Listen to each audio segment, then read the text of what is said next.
नमस्कार, good morning, सुप्रभात। मैं विकास कुमार कुशवाहा आप सभी का अपने चैनल में बहुत बहुत स्वागत करता हूं। चलिए आइए कुछ ही मिनटों में हम लोग पिछले 24 घंटे के सभी क्षेत्रों को न्यूज जान लेते हैं। जी हाँ, समाचार की शुरुआत करते हैं सबसे पहले भारतीय राजनीति से।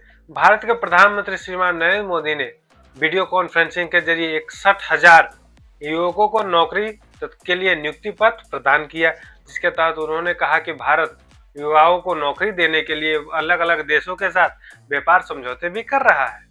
गणतंत्र दिवस यानी 26 जनवरी की बहुत ही ज्यादा बेहतरीन तौर पे तैयारी जारी है, जिसके तहत कर्तव्य पथ पे परेड की रिहर्सल हो रही है। इस वर्ष का थीम 150 साल वंदे मातरम रखा गया है। बजट सत्र से पहले सर्वदलीय बैठक। जी हां, भारत सरकार ने 27 जनवरी को बजट सत्र को शुरू होने से पहले 27 जनवरी को सर्वदलीय बैठक रखी। अगली खबर आ रही है दिल्ली में एफआईआर। जी हां, दिल्ली में खालिस्तानी चरमपंथी गुरप्रीत सिंह के खिलाफ एफआईआर दर्ज किया गया और साथ ही जम्मू कश्मीर के कठुआ क्षेत्र में गोलीबारी के दौरान एक विदेशी आतंकवादी को मार गिरा। अब आते हैं राज्य स्तर पे समाचार जान लेते हैं। लखनऊ में उत्तर प्रदेश स्थापना दिवस को बहुत ही बेहतरीन रूप से मनाया गया और साथ ही भारत के गृह मंत्री श्रीमान अमित शाह ने वहां से एक जिला एक व्यंजन योजना भी प्रारंभ की। अगली खबर आ रही है ओडिशा से। जी हाँ, ओडिशा के 3 बौद्ध स्थल जिसमें रत्नागिरी, ललितगिरी और उदयगिरी को यूनेस्को के विश्व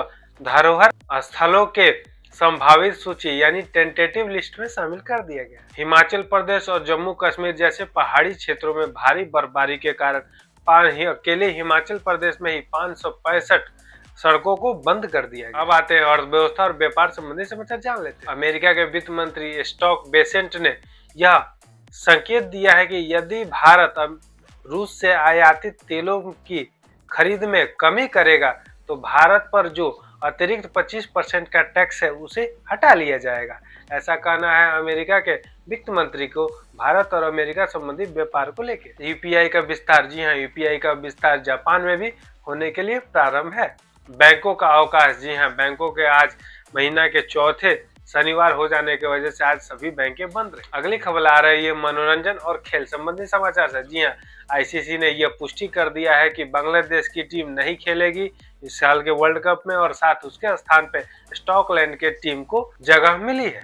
अगली खबर आ रही है भारत और न्यूजीलैंड के T20 सीरीज से। जी हाँ, भारत और न्यूजीलैंड के T20 के दूसरे मैच में भारत ने 7 रनों से मैच को जीत लिया। गिरफ्तारी। जी हाँ, अभिनेता कमाल आर खान यानी KRK को एक आवासीय बिल्डिंग पे गोलीबारी के मामले में गिरफ्तार। चलिए आइए अंतर्राष्ट्रीय समाचार को जान लेते हैं। अंतर्राष्ट्रीय समाचारों में सबसे प्रमुख समाचार आ रही है अमेरिका के द्वारा यूरोपीय देशों पे 10% अतिरिक्त टेस्ट लगाए गए हैं, जिसके दौरान यहाँ अमेरिका के राष्ट्रपति का यह कहना है कि यह टेस्ट इसलिए लगाया गया है कि वे ग्रीनलैंड समझौते के साथ में साथ नहीं दे रहे हैं।